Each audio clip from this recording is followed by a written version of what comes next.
History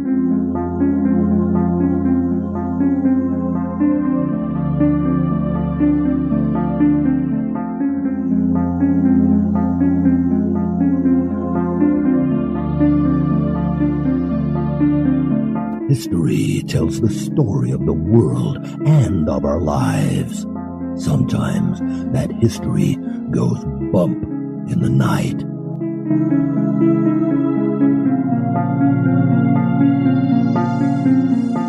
Broadcasting from the center of oddity and the supernatural in Central Florida, it's the History Goes Bump podcast. Hello, you spooktacular people. Welcome to this 388th episode of the History Goes Bump podcast. Ghost Tours for the Theater of the Mind. I'm your host, Diane. And this is Kelly. Kelly, on this episode, we have another haunted hotel. This one is located in Jefferson, Texas, and so it's named the Jefferson Hotel. Well, that sounds appropriate. This was suggested to us by our listener, Sandra Parr Latham, who is right now recovering from surgery, so we wish her well. Hope you're feeling better. Before we get into that, we want to welcome into the spooktacular crew, Leona, M, Joey, Daniel, Paul, Sandy, and Bud. Thanks for joining us in our Facebook group. And now, this moment in Oddity.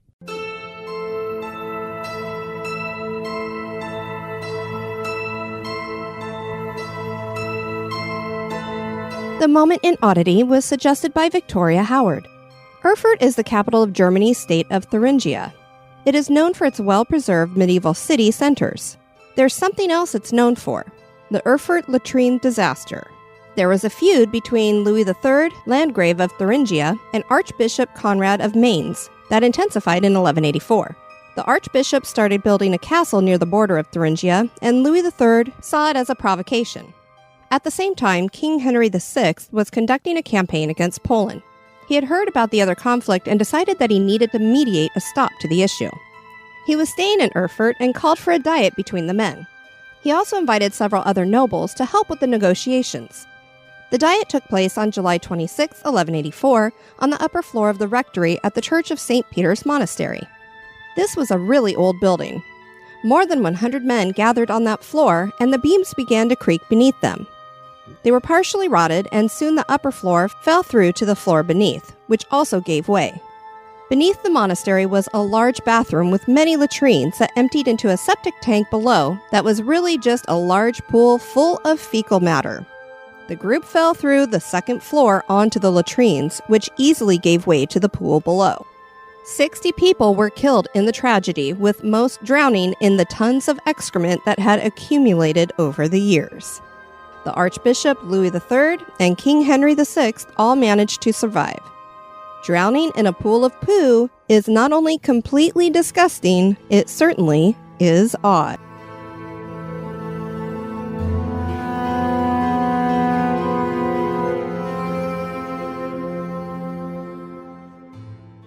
This history podcast is haunted.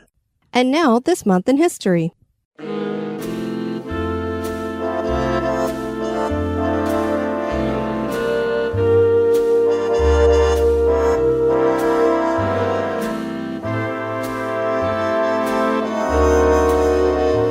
In the month of June, on the 9th, in 1893, composer and lyricist Cole Porter was born.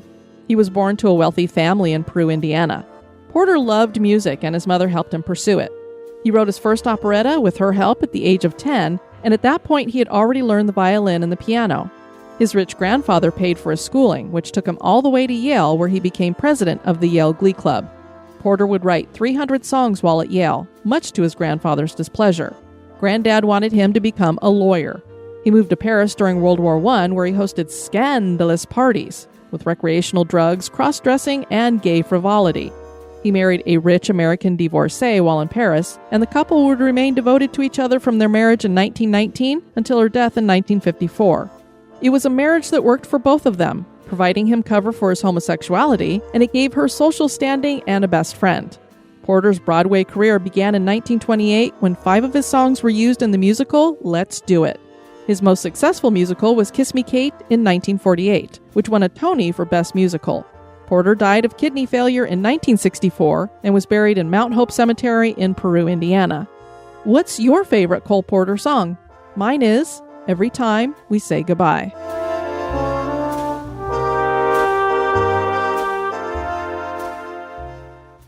The Jefferson Hotel, named for the city of Jefferson in Texas, has a fun history that continues on into today. From beginnings as a cotton warehouse, to a speakeasy with women plying their trade, to a gambling and dancing hub, to a hotel full of uniquely named rooms and interesting antiques, this hotel has seen it all. And now it plays host to a variety of ghosts. Join us as we explore the history and hauntings of the Jefferson Hotel.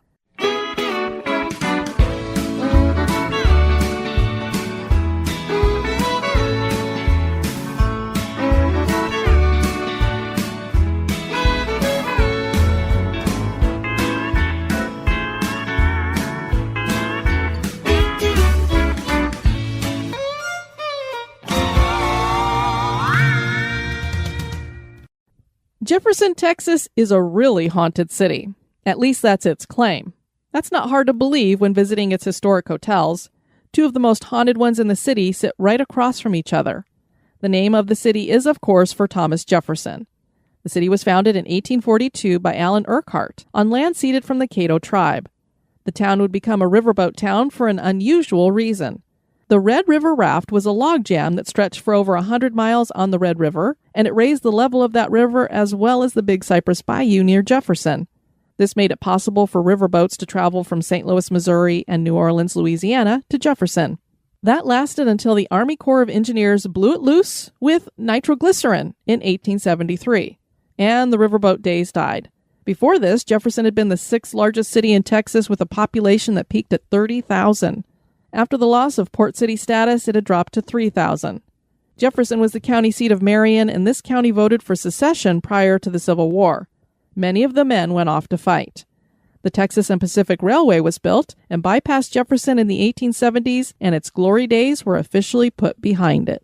Don't you love how they called that log jam the Red River Raft? So it was just a jam? It wasn't them floating wood for industry like down the river to utilize it? No, I think this was completely natural. And can you imagine all these logs stretching for 100 miles? You couldn't get any ship traffic through there at all. Good grief. So I don't know if they just had something that came through that knocked all these trees out and they landed in the river and just were there for years and years and years and years. Maybe a hurricane or something? Yeah, I don't know. Maybe. Interesting.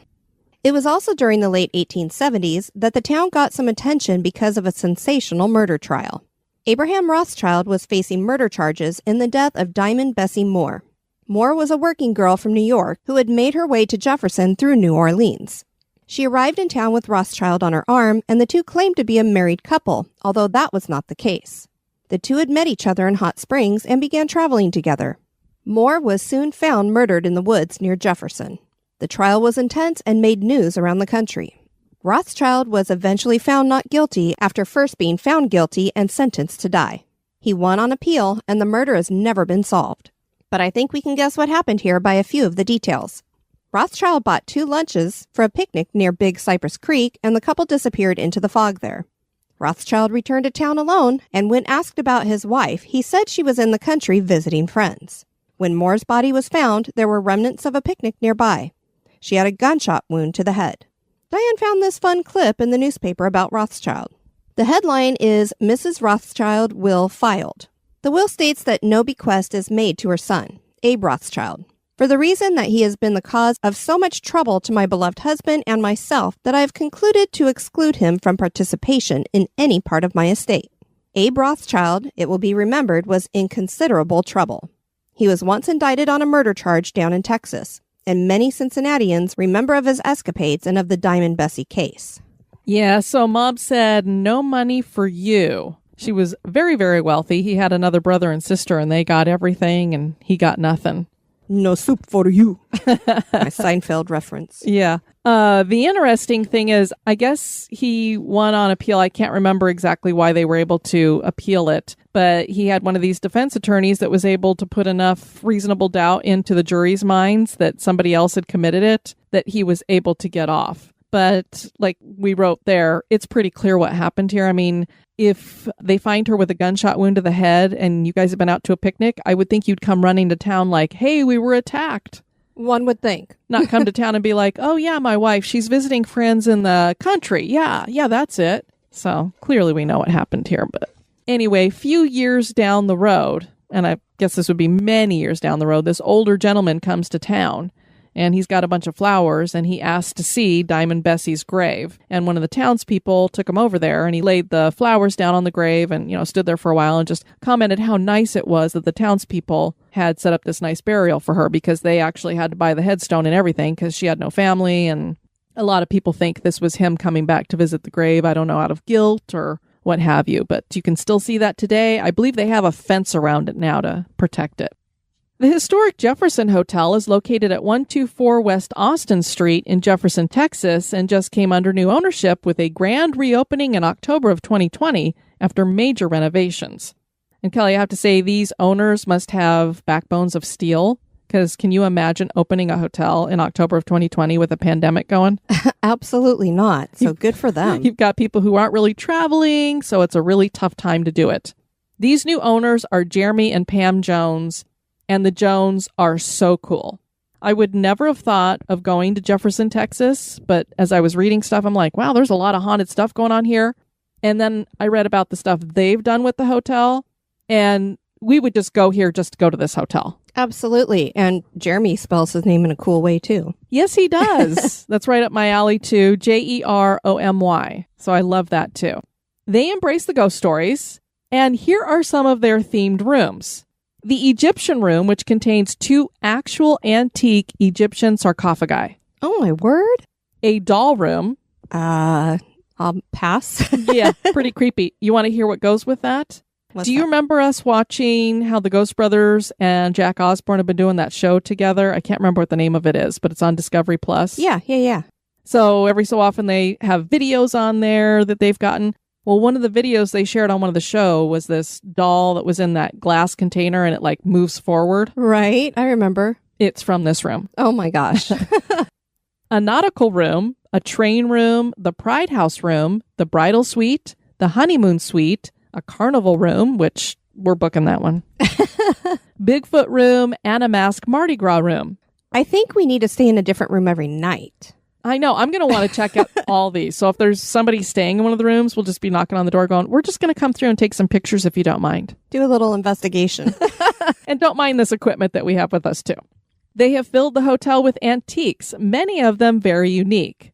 A few include a rare antique cash register, a 150-year-old sun chair, movie props, a Fabergé egg, antique coffin fans, and an antique phone booth that has been wired with a camera that is in the upstairs hallway so that guests can watch people up there and scare them by talking to them. Oh, my word. That is right up my alley. Hello. Can you imagine people walk down the hall and all of a sudden they hear, boo. Just adds to the ambiance. Yeah. So that's really cool. You've got these owners that embrace the ghost stories. They've set up these cool rooms. They have cool and odd antiques. And on top of that, it gets even better. They own a company that runs out of the hotel called Paranologies, which combines the paranormal with technology. So you know how we have our local ghost stop here? I'm sure most of you guys who are paranormal investigators have heard of them. They're in the next city over from us. They create their own equipment. Well, that's what Jeremy does too. That is amazing. Yeah. So he's creating paranormal investigation equipment. When you stay there, they let you use as much of the equipment as you want. And then if you want to buy some of it, you can do that too. That's rad. I just love it. We need to go there. The cotton industry really exploded in the 1850s, and with the ease of shipping out of Jefferson, a cotton warehouse was needed. That building would eventually become the Jefferson Hotel when the shipping industry was crushed by the destroyed logjam. This obviously took a lot of renovating to turn the warehouse into a hotel, and long verandas were built around the second floor of the building. Most of the histories we read had this change coming in the 1870s, which would coincide with the port failure. The real question is, when was this a hotel and when was it a brothel? The ladies here were called Good Time Girls, and they advertised their wares from the veranda. Yoo-hoo! And you just can only imagine what were those wares they were advertising. As the country moved into Prohibition, the Jefferson Hotel kept its wayward ways and opened a speakeasy they called the Crystal Palace. Ragtime tunes were pounded out in the ballroom while couples danced and gamblers tried their hands at cards. And seeing that name, the Crystal Palace, I'm sure that is nothing like the Crystal Palace that's at the Magic Kingdom here. You never know. And what's interesting, I wonder where they got that name from. I don't know if it would have been named for the Crystal Palace that the Crystal Palace at the Magic Kingdom is modeled after. And that was the one in New York at the World's Fair where they had all the different inventions they were showing off. It was made all out of glass and really cool building. From that point up until 2020 with our new owners, we don't know much about the ownership. There's just not a lot of that historical information out there. I don't know if it's lost, if nobody's really looked it up. We can guarantee, based on the reviews we've read from recent visits, this is a hotel perfect for the crew. There are fun, old, and odd things to observe, as you've heard, and there's plenty of spirits. Like so many other old homes and hotels, cigar smoke is smelled here. And, of course, the hotel is smoke-free, so where that would be coming from, well, unless somebody's got a cigar in their room, where else would that be coming from? My mom had me create this little wall plaque, and it was because some guests that they had that would stay with them periodically throughout the year, the husband would always go into the bathroom and smoke, even though he wasn't supposed to. He would sneak it. So she had me create a plaque that said, if you're smoking in this house, you better be on fire. Did he ever light up again after that? I don't recall. I don't think he did. And she literally hung it in the bathroom. I'm sure when he saw it, he went, oh, whoops. It was a really cute plaque. It's just so funny because it's like you don't think they're going to notice that you've been smoking just because you're in the bathroom. They have fans in the bathrooms, but they're not that good. Mysterious knocks are heard on the walls and headboards. Water turns itself on and off in the rooms. And there are the typical issues with the doors locking and unlocking themselves. Guests and employees all report experiences. Michael was a former desk clerk, and he became so terrified one night that he ran out of the hotel. And when you hear what happened to him, you'll not blame him. Michael was responsible for locking up. He was locking up the last area, which was a longer, dark hallway. Just as he locked the last door, all of the doors in the hallway started slamming open and closed. These were the doors he had already locked. Things got worse. The lights started flashing on and off, and there was more. The sounds of furniture dragging started coming from the rooms, and then he heard disembodied footsteps. That was enough for him, and he ran outside to wait for his ride. We'd love to know if the doors were locked again in the morning. Yeah, you never get to hear that stuff after you hear these stories. Like when you guys went in the next day, what did you find? Were the doors just all left open, or were they all locked up tight? We need the follow-up, people. Come on. Yeah, because then you're going to have people going, Michael, were you nipping on the bottle a little bit while you were working? Did you smell burning toast? Yeah, so it wouldn't be like, did you smell cigar smoke? It'd be like, do you smell burning toast? Former manager Alicia Montgomery told the News Journal, I was a pretty big skeptic when I first came along. I know there are things that are unexplainable that happen in the hotel. I've been the only one at the hotel with no employees and no guests, and the front switchboards on the front desk light up like rooms are talking to each other. Dishes have been moving. I haven't seen them, but you hear them clinking. Our payphone in the hall rings. Televisions are turned on and off. I've seen things fall with no one around them. Things happen all the time. One of the named spirits here is the Vanishing Man. This is a tall man dressed in high boots and a long coat. The main place he is seen is room 5, and he was seen first by a child. He's the most reliable ghost, showing up in several rooms where he either just stands around or sits for a spot. Some guests have seen him walking in the hallway and assume that he is a guest until he disappears through a door or wall. Other really well-known specters here are the Mill children. One child appears as a girl aged around 7 wearing a pinafore, which is sometimes called a pinny. These are those aprons that are worn over dresses that have holes for the arms and an open back. The other is a boy about the same age who wears knee-length breeches. No one knows for sure their origin, but they probably didn't die here when it was a hotel. So they more than likely worked in the cotton warehouse and died in some kind of industrial accident. They are highly spirited and heard laughing in the hallways, and they love to chase each other into rooms. They are pranksters who like to steal items as well. They really like keys, and they love pennies and marbles, so if you're investigating, make sure to bring some of those with you. They also will turn the lights on and off. And these sound just like my fun type of spirits. I love having experiences with little kids. I know, we always have really good interactions, so I think we're going to do that here. And I know you're going to bring all kinds of fun stuff, and I'm thinking about that rubberized ball you have that has the spikes coming out of it that lights up all the different colors when you bounce it around. Oh, yeah. The light up ball that I bring to SeaWorld. Yeah, for the dolphins to look at and stuff. Yeah. So, the harbor seals love them too. Yeah. So I have a feeling the kids would really like those too. Well, I'll definitely bring it. Jody Breckenridge is the former manager of the Jefferson Hotel and current operator of historical Jefferson ghost tours.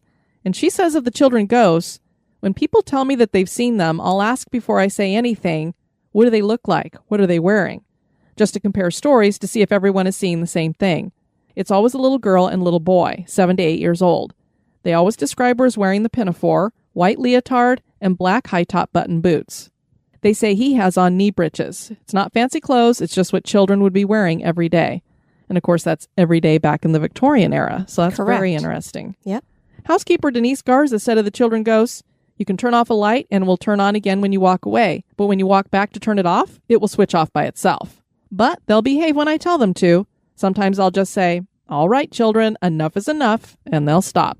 A couple passing room 12 noticed that they could see a light coming from under the door, and they noticed what appeared to be a shadow passing through the light. They were unnerved as they knew they were the only people staying in the hotel that night. The apparition of a thin woman with blonde hair has been seen in room 12 many times. A man staying in that room felt a caressing up and down his legs throughout the night. So we have a little bit of a flirty ghost. Yeah, I wonder what his wife thought when he told her the next day, something was caressing my legs and it wasn't you. She slaps him on the cheek. How dare you? Then there's room 19. If you want a book of fun room, this one is for you.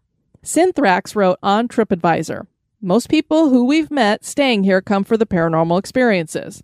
The historic Jefferson Hotel never disappoints. Room 19, wow. We had 2 in the bed and 2 on the floor sleeping. I got the floor the first night, and everyone had experiences.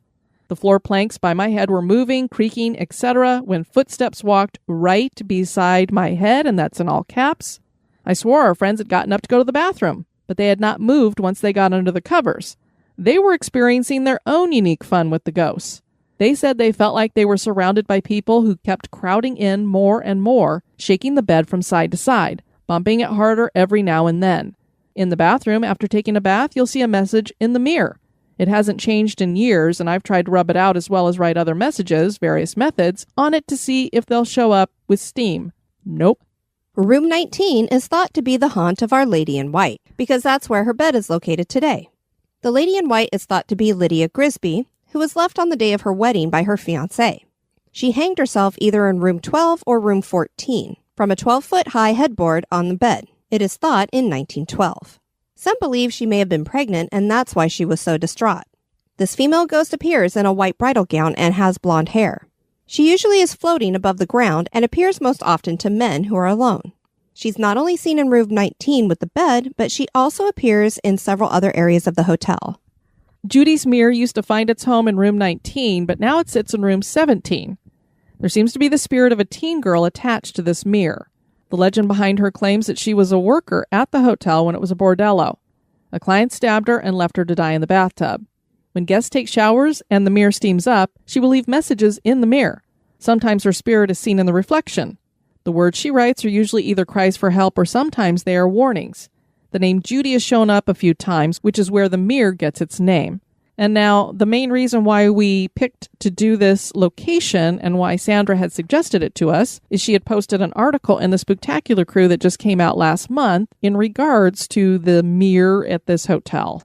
So this was in May of 2021, and an article on KTEM News revealed that a couple staying in room 17 left in such a hurry that they left their items behind. The couple had stayed at the hotel in March and claimed to see 2 messages written in the fog of the mirror that was created when they took a shower. They saw the first one while they were still in the shower. It read, "You must leave."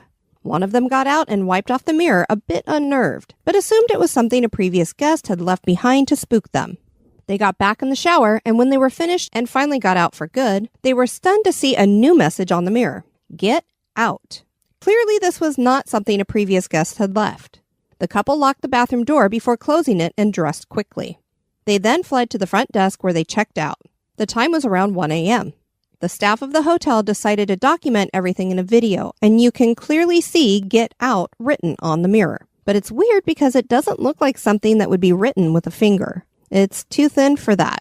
So, Kelly, what I've done is I've posted the whole video up in the show notes if people want to watch that. But as I was watching the video, I grabbed a couple of screenshots, and I've got those posted in the show notes, and I'll also put those up on Instagram so people can see those. So this first one here is the picture of the steamed up mirror with "Get Out" written on it. And as you described, it doesn't look like, when people write with their finger on a foggy mirror, they pull the water away, the water drips down. It definitely looks creepy. It's really thin in appearance, and it's really white.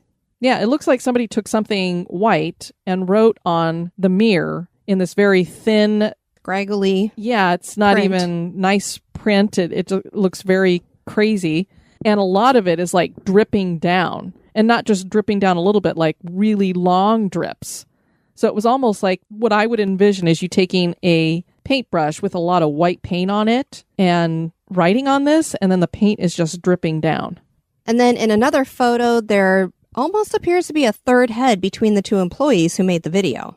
So now you and I need to go back and look at this video, because when you look at the screenshot that I have here, pareidolia, we're always making faces out of things. When you look at this, you can kind of see a face that would be between these two employees that are on the outer edge, and you can see the "Get Out" on the mirror in front of them. But then when you were looking at it, you thought... Right. I'm just wondering if there's a door behind them in between the two of them. Because it kind of does look like the outside of a doorway, and since there's no lights on, you can't see what's behind them. You can kind of make out the wallpaper at the very top. So it does kind of look like there's a doorway, but it still looks like there's a head in the middle of that doorway. It does. So it's just weird. So we'll put those up on Instagram, see what you guys have to think about that. We also have the link to the show notes, so you can go and look at the video if you want to.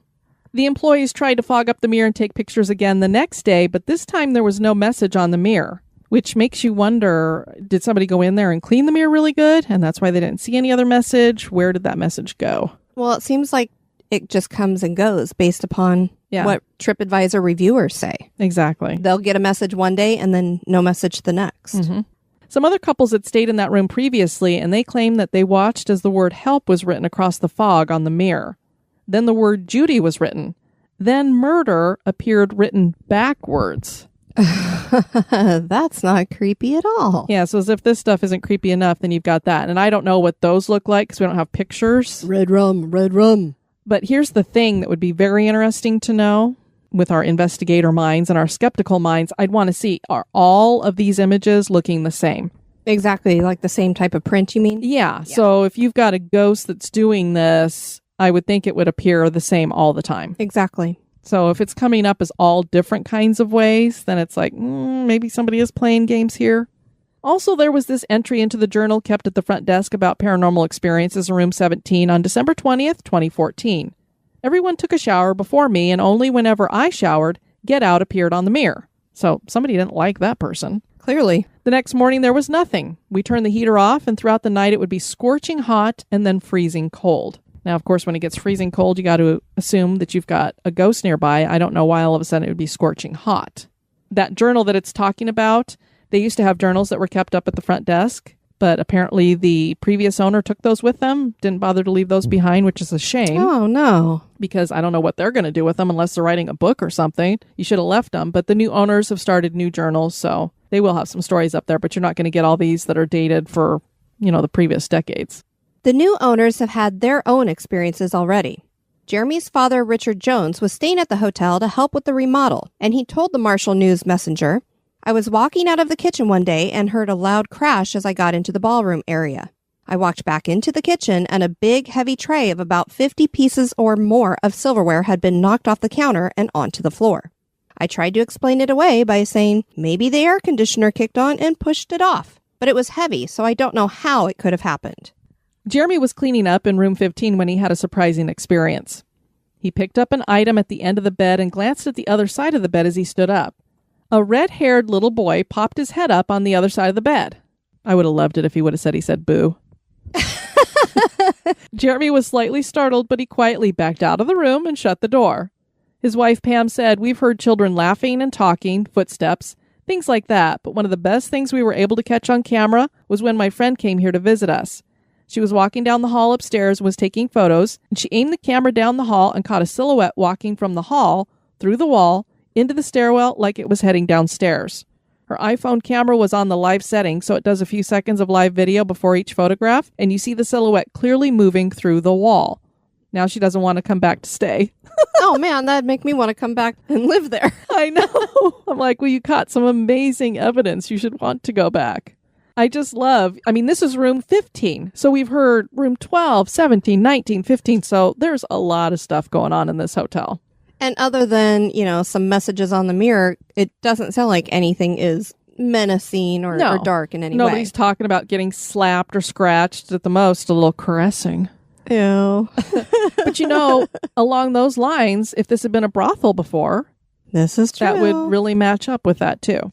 Hence why the wife slapped her husband's face when he told her about that story. I guess she'd really be angry if he left like a $100 bill sitting on the dresser as they walked out. Another haunted hotel in town is the Kahn Hotel that sits across the street, and it is said that there is a cowboy ghost with black hair that crosses back and forth across the street between the two hotels. The Kahn used to be a saloon, so this seems to be a shared spirit. There are many haunts in this small town. Is the Jefferson Hotel one of those haunted places? That is for you to decide. Well, we definitely have this on our list. If you Google pictures of the interior of the hotel, I'll see if I can find some of those pictures to put up on Instagram too. The rooms look so cool. I can't wait.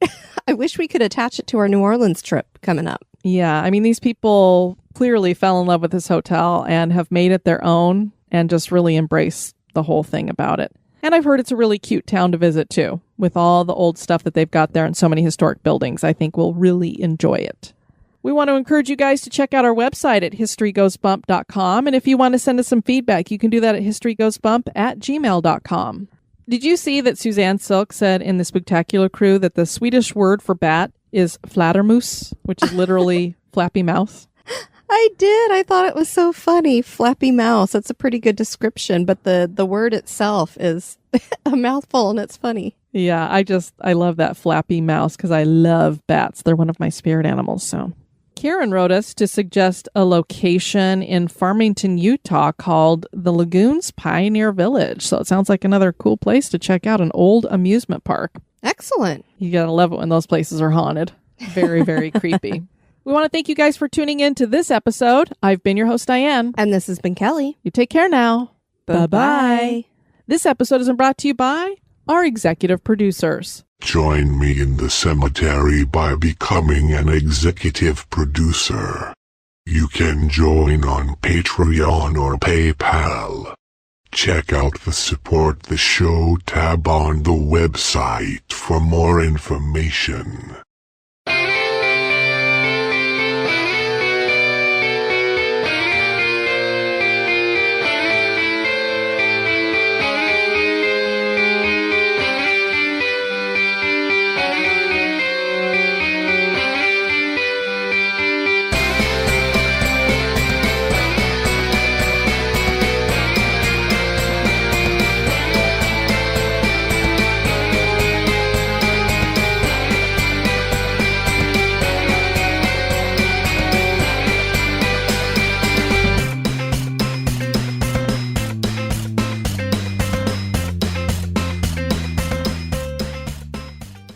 And Louis III thought it as a Kelly just slapped herself. Trying to get my mouth to work. Does that usually help? Slapping I don't know. We'll see. That remains to be seen. And Louis III saw it as a provocation. It's like a stuck record.